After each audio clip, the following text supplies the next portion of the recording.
안녕하세요, 데이비드입니다. 오늘도 역시 키보드 리뷰입니다. 키보드. 한국 사람들은 키보드 취미에 돈을 많이 투자합니다. 뭐 말이 필요 없어요. 수십만 원 쿨하게 쓰고, 물론 그만큼의 가격을 지불해야 느낄 수 있는 키보드 세계가 있기에 저는 이해합니다.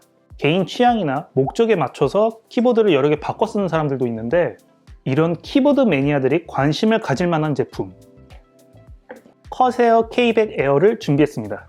커세어는 다 아시죠? 키보드, 마우스, 그리고 컴퓨터 주변 기기로 유명한 회사들 중 하나인데요. 이번 키보드 정말 얇습니다.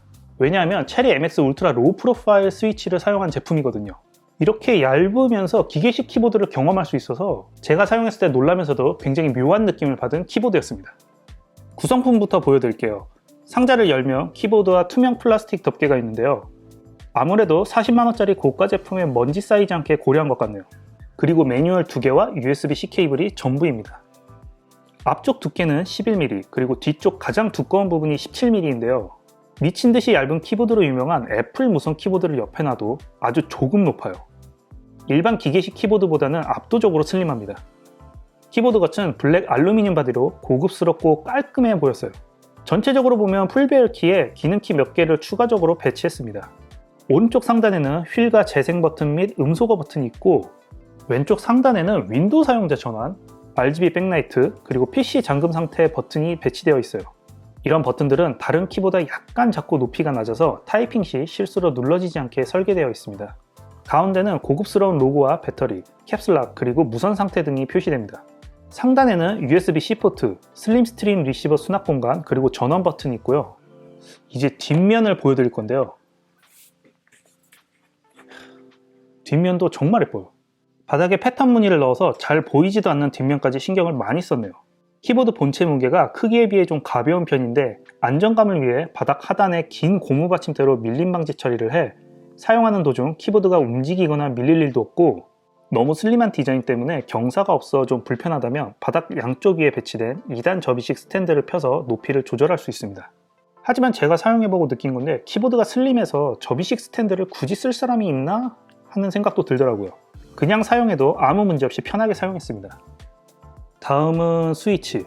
요즘처럼 바쁜 시대에는 사람들이 이동하면서 노트북을 가지고 일하는 경우가 많죠. 그래서 노트북에 설치된 키보드 자판에 굉장히 익숙하실 거예요. 하지만 기계식 키보드처럼 누르는 맛이 없어 밋밋한 감은 항상 아쉬울 수밖에 없었죠. 그런 얇은 폼팩터에 기계식 키보드를 넣는 것이 거의 불가능하다고 봤는데, 그 불가능을 뛰어넘은 게 바로 체리 MX 울트라 로우 프로파일 스위치입니다. 체리사에서 아주 작정하고 개발했더라고요. 아까 제가 언급한 노트북 같은 슬림한 폼팩터에 기기식 스위치를 넣기 위해 전체 높이는 3.5mm 밖에 되지 않지만, 눌렀을 때 우리가 자주 사용하는 기기식 키보드의 느낌을 구현했습니다. 사실 너무 얇아서 처음 봤을 때는 펜타그래프로 착각할 정도였어요. 그리고 스위치가 최악의 평가를 받았던 애플의 나비식 스위치 구조와 비슷하게 생겼는데요. 다행히도 체리사가 개발하면서 안정감과 내구성을 엄청 올려놨다고 합니다. 10월에 출시했을 때는 체리 MX 울트라 로우 프로파일 스위치를 넣은 키보드로는 이 커세어 K100 에어가 전 세계 유일했지만, 지금은 체리사에서 울트라 로우 프로파일 스위치를 넣은 자체 키보드를 출시했어요. 하지만 아직 국내에는 정발이 안 됐습니다. 따라서 이 커세어 K100 에어가 국내에서는 유일해요. 스위치는 텍타일 버전입니다. 기계식 키보드에서 굉장히 많이 쓰는 갈축과 비슷한데요.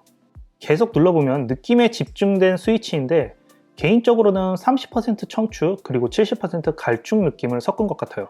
키를 누를 때마다 스프링 느낌이 많이 느껴져서 펜타그래프 키보드가 가지고 있는 고무 반발력과는 완전 다른 기계식 타이핑 느낌을 전달합니다.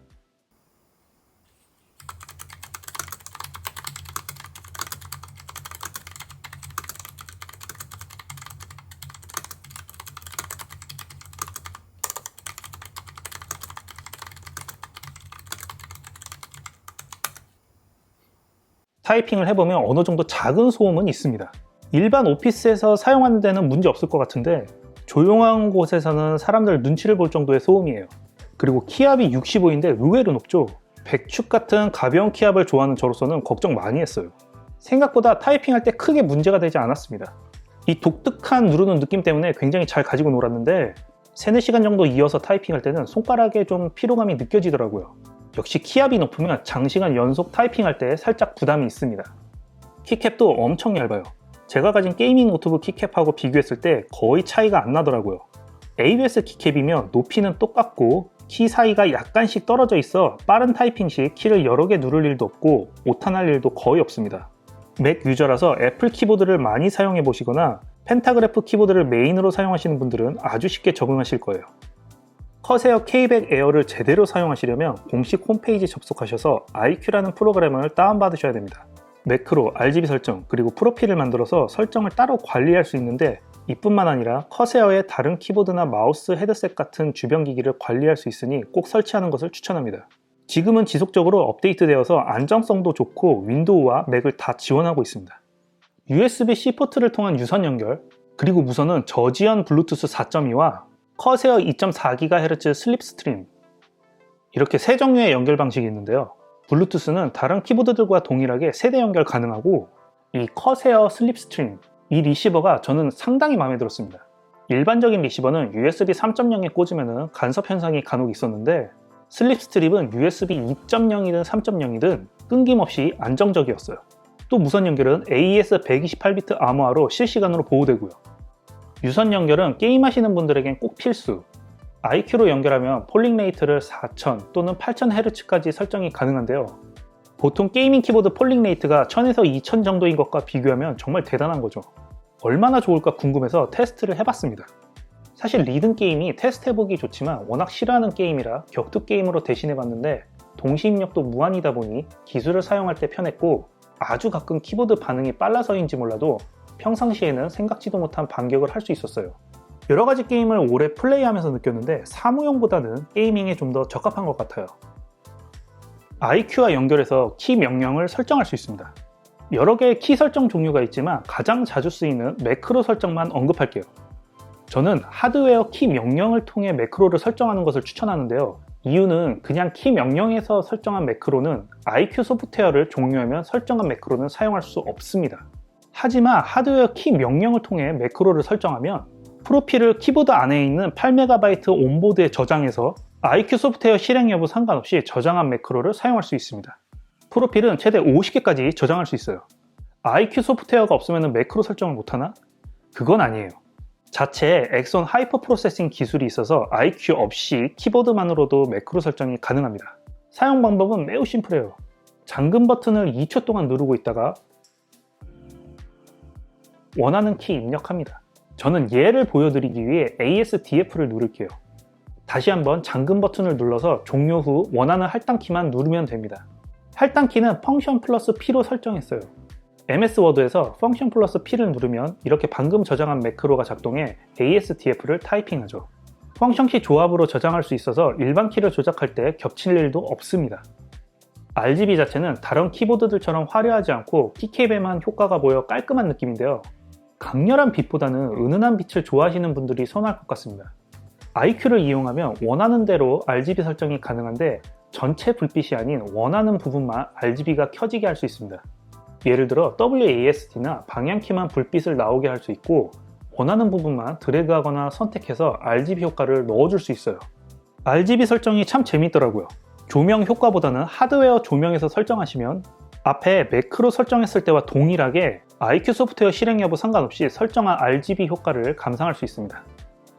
이 얇은 키보드 안에 4170mAh 배터리가 들어있어요. 공식적으로 발표하길 RGB 사용 시 50시간, RGB 없이 200시간 사용 가능하다고 해서 키보드 전체에 RGB 효과를 넣고 테스트를 해봤습니다. 완충 후 게임과 일을 하면서 사용 시간을 기록했는데요. 테스트 결과 RGB를 켜고 49시간 20에서 25분 정도 사용할 수 있었어요. 어떻게 사용하는지에 따라 배터리 사용 시간은 차이가 나지만 이 정도면 커세어에서 발표한 50시간 사용에 매우 근접하다고 볼 수 있죠. 커세어 K100 에어, 현재 국내에서 유일하게 체리 MX 울트라 로우 프로파일 스위치를 넣은 기계식 키보드로 매우 슬림한 디자인 때문에 노트북 자판이나 펜타그래프 스타일의 키보드를 좋아하시는 분들은 굉장히 만족할 것 같습니다. 노트북 자판을 기계식 키보드로 경험하고 싶다. 그러면 이 커세어 K100 에어가 유일한 답이에요. 현재로서는 다른 선택지가 없어요. 지금까지 여러 게임을 플레이하면서 이 키보드는 게이밍용으로 정말 잘 만들어졌다 라고 느꼈고 키압이 좀 높아서 장시간 타이핑 하시는 분들에게는 손가락이 약간 피로해질 수 있습니다. RGB와 매크로 설정이 정말 편하고 이렇게 풀배열 키보드이다 보니 숫자 패드가 있어서 게임하기도 좋고 일할 때도 좋아. 게이밍, 오피스용 따로 구매할 필요 없이 올인원으로 사용하기 딱이에요. 또 볼 때마다 느끼는데 디자인이 정말 예뻐요. 가격이 좀 높죠. 40만 원인데 두께가 얇아진 만큼 우리들의 지갑도 얇아질 수 있습니다. 이미 제 주변에 먼저 구매해서 사용하시는 분들 의견은 비싸지만 디자인 때문에 어느 정도 용서되는 키보드라는 의견이 대다수입니다. 이쁘면 뭐 다 용서되죠. 마음에 들면 일단 지르세요. 자, 어느덧 2022년이 거의 끝나가네요. 구독자 여러분들 추운 날씨에 감기 조심하시고 2023년에는 계획하신 일이 다 잘 되고 건강하시길 바랍니다. 저는 다음에 뵙겠습니다. 안녕히 계세요.